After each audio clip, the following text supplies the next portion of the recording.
The only problem is, in closing out the pain, we also close out the power. We're trying to close out the burden, but we inevitably close out the blessing. In fact, that's why the enemy allows us to go through failure, so we'll shut down our womb, close our possibilities, live in a vacuum, isolate ourselves to protect ourselves so that nothing gets out, but nothing gets in. So we live our lives going through the motions. We're having fun, but there's no impact. Because we can't afford to risk being hurt again, we don't open up our hearts to love again, because the last time we loved someone wrong and it died.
Of the future clear for yourself, all of the values of life that you could possibly want, and be serious about it. I promise you it's an easy price to pay.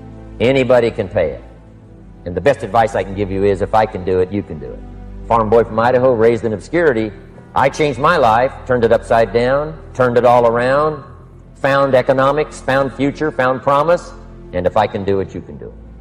So start setting your goals and see if you can't get a better excitement going for the things you want to accomplish for the future. One of the major reasons for setting goals is for what they make of you in achieving them. My teacher advised me when I first got started at age 25, he said, "Jim, why don't you set a goal to become a millionaire? I'm here to help you." And he said, "Here's why. For what it will make of you to achieve it." I'm telling you, that statement changed my life. Set the kind of goals that will make something of you to achieve it. He said, now, once you become a millionaire, what's important is not the money. It isn't important. He said, you could just give the money away. Now, I did better than that. I lost it all. By the time I was 31, I was a millionaire. By the time I was 33, I was broke. But when I lost all my money, guess what? I found out Mr. Schoaf was right. What was valuable was not the money. What was valuable was what I became to earn the money. The skills I had, the knowledge I had about the marketplace, the values that I had going for me, they were more valuable than the money. And here's an important statement to remember. It's not what you get that makes you valuable. It's what you become. So part of the key here is to set the kind of goals that will make something of you. Don't set them too low so that you don't have to grow and you don't have to read and you don't have to try and you don't have to stretch. Don't set them too low. And then don't sell out. Don't go for something that's going to cost you your virtue or cost you your values or sell out your principles. There's a good middle road here to follow. Goals that will inspire, goals that will help you grow, change, develop, and become better than you are. Now here's my third subject, and that's called financial independence. Become rich by 40, 35 if you're extra bright, much sooner if you find an opportunity like I did. I like the phrase financial independence. I think it's every person's heritage here, especially in America, to become financially independent. Now, let me give you my definition of financial independence. Financial independence is the ability to live from the income of your own personal resources. Now it depends on how you want to live. If you need $2,000, $3,000 a month, if you need $4,000 or $5,000 a month, if you need $10,000 a month, some people may need, $100,000 a month. But whatever you would need to live, and you could earn that living from the income of your own personal resources, that's what I call financial freedom, financial independence. And let me show you how to acquire. If you start at age 15, between ages 15 and 35 is 20 years. 20 years, in my opinion, is enough time to become financially independent. If you're not, you don't live in the wrong country. Probably what's happened is you have the wrong plan. And it's easy to be a nice person with the wrong plan. I found that when I was 25 years old. I was broke at age 25, and I was a nice guy. You would have liked me. But I'm telling you, my plans up until then, especially my financial plan, left me broke. I totally changed it the next 6 years, and I became financially independent. It is possible in a reasonable amount of time, whatever, 20 years time, enough time. You can do it in a much shorter period of time, like I did if you want to. But this is a reasonable enough time. But here's number one. First of all, you got to have the right philosophy. Philosophy is our ability to gather knowledge and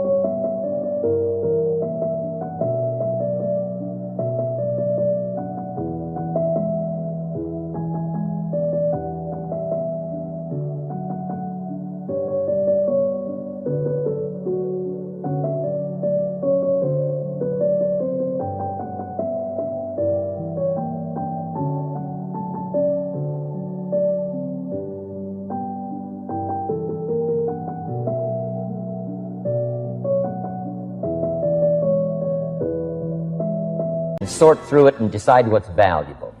To develop a philosophy about life, a philosophy about our health, a philosophy about our family relationships, a philosophy about economics. And if you develop the right philosophy, that's what helps to set this sail so that in 6 years it takes you where you want to go, instead of winding up like I did that first 6 years of my economics, broke, no money, empty bank account. Now let me give you a couple of philosophies to consider. Here's the first one. It's called the philosophy of the poor. Poor people usually spend their money and invest what's left. That's the philosophy of the poor. Now here's the philosophy of the rich. Rich people invest their money and spend what's left. And here's the startling answer. It really doesn't matter what the amount is. What's most important is not the amount. What's really important is the philosophy. So I would ask you to adopt this philosophy. A person's economic future starts with a child with $1. Somebody says, oh no, you're only young once, let him spend it all. Well, when would you hope that would stop? Somebody says, well, wait till he's 50 and broke like me and then he'll learn. Well, no, we don't want to wait that long. If I would have known earlier than age 25, I would have changed. In high school, if they would have had classes called Wealth 1, Wealth 2, I'd have taken both classes. I would not have waited until age 25. The earlier the better. So what should a child do with $1? Here's the simple premise to begin with. Don't spend it all. They'll still say, why not? Say, let me show you why not. So you put them in your car, take them to the other side of town, and show them where people live that spend the whole $1. Just drive around and say, would you like to live here? Kid says, no. Then you can't spend the whole $1. Kids learn best by visual. Kids will get the message. Now let me give you my best view of what to do with $1. Never spend more than 70 cents. Now you got to pick some number, and the number you pick is going to be determined by your philosophy. It's going to be determined by what you've been taught or your experience teaching yourself.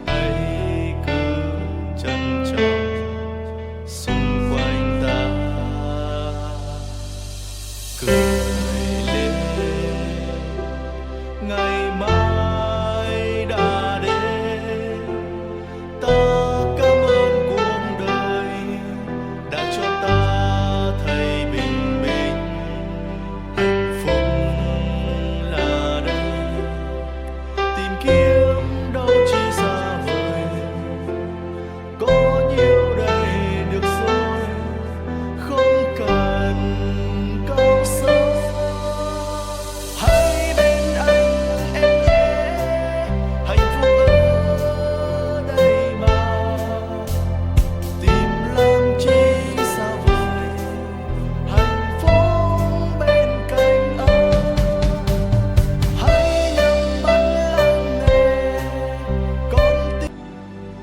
I first met my teacher, Mr. Shove, I was at about 110% of each dollar. And then I learned a whole better formula for financial independence. Number one, don't spend more than 70 cents. Okay, what do I do with the other 30 cents? 10 cents for charity or church, or helping people that can't help themselves. Projects that you feel good about. It's called being generous with part of what you've taken out of society.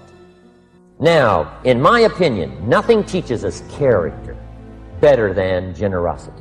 No class, no teacher, no book teaches character better than generosity. And the best time to start is when the amounts are small. And I know if kids learn these lessons well, they'll give a dime out of a dollar, help people that can't help themselves, support worthy projects. So the time to start is when the amounts are small. Next, 10 cents. I call active capital. Active capital means do something to make a profit. Set aside a portion of your income. Wages are okay, but I'm telling you, wages will make you a living. Profits will make you a fortune. So set aside part of your income as capital, called active capital. Any kind of project you can possibly think of, you can possibly come up with. 10 cents out of the money you earn, set aside for capital. Capital to try your best to show a profit. You have an income problem. This is where Dave Ramsey and Susie Orman, CNN Money, Smart Money, all these people that talk about money are wrong. You're getting advice from people that don't have any money. You spend too much. You're overspending. No, you're not. You're under-incoming, right? You don't make enough money. So remember that today. That's why we're talking about sales the whole time. How do you make more money? How do I market? You can't spend too much money on marketing. It's impossible. How many agree with that statement? You cannot spend too much money. You could not sell enough people. I don't expect all advertising to work. I expect a lot of it to be wasted.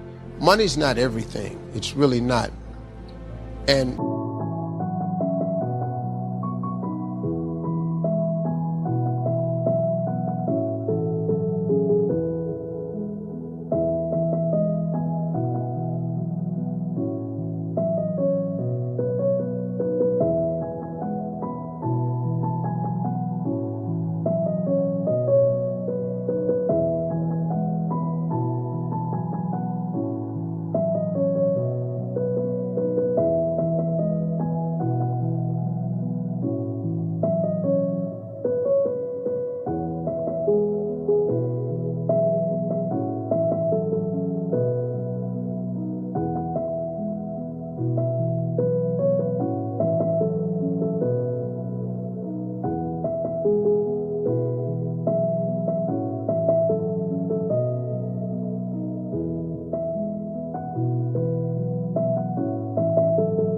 money can't make you happy.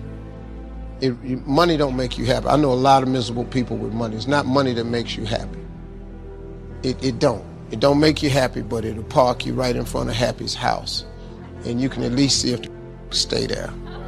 I recommend money. I highly recommend it. And anybody that told you that money different about money is because they don't have none. But you got to quit listening to people that ain't got money tell you about money. Money the root of all evil and all that shit. You do evil stuff with money, but if you're a good person, you can do good stuff with money. You know, people say that money changes people. It really doesn't. You know what I learned about money? Money don't change people. Money allows you to be more of who you really are. See, if you're a kind person, when you get a lot of money, you become a kinder person. If you're an asshole, when you get a lot of money, you become a big asshole. It's money. It allows you to amplify whoever you really are. That's why when you see rich people acting like assholes, it's because they always been one. They always been an asshole. They just had the money to flex on to show it to you.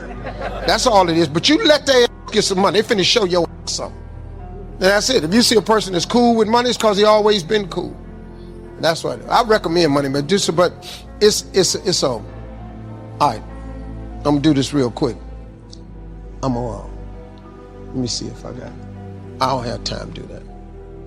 I was going to show you a real simple thing I figured out a long time ago. Before I go today, I'm going to share it with you. I'm going to show you the simple way to become a millionaire. Very well, come on.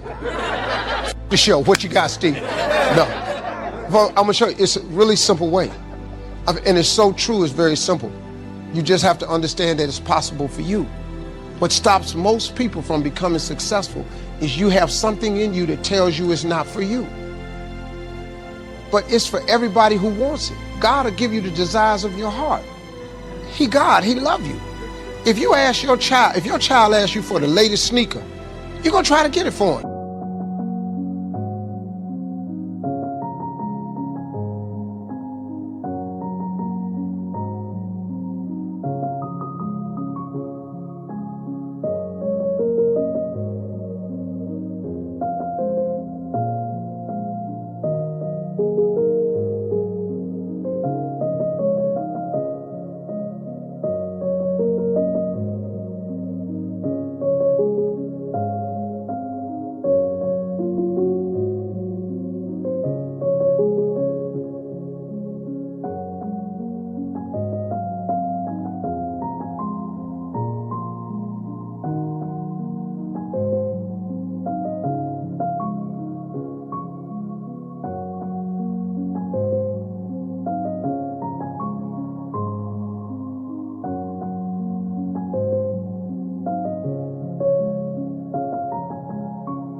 If he at the school trying to make a field trip, you're gonna try to send him. If he need a computer for a class, you're gonna try to get this computer for your child. Cause he your child. Well, we all got the same Heavenly Father. We his children. When you ask him for something, you don't think he wanna give it to you? But you have not cause you ask not. Most people don't even ask God for the right stuff. Keep wasting God's time with all these little bitty requests. You're talking to God. Why you keep going to God with this little stuff? Lord, help me make my rent. Don't he always? Why don't you ask for a mortgage? You're talking to God, man. This is the same dude that made heaven and earth in 6 days. How he can't give you a house? How he can't give you a new car? Quit looking on Craigslist for a used car. Go to the new car section. You're talking to God. Quit asking God for little stuff. God don't care nothing about no used car. You want a used car, he'll give you a used car. Ask for a new car. You gonna ask God for $500? Might as well ask him for 50 grand. I mean, since you asking, you have not cause you ask not. It's really simple. I'm telling you, man, I figured it out. I ain't smart. I ain't got no education. I ain't got no degree of any kind whatsoever. Graduated with a high school diploma. Graduating class was 695 people. I graduated 690.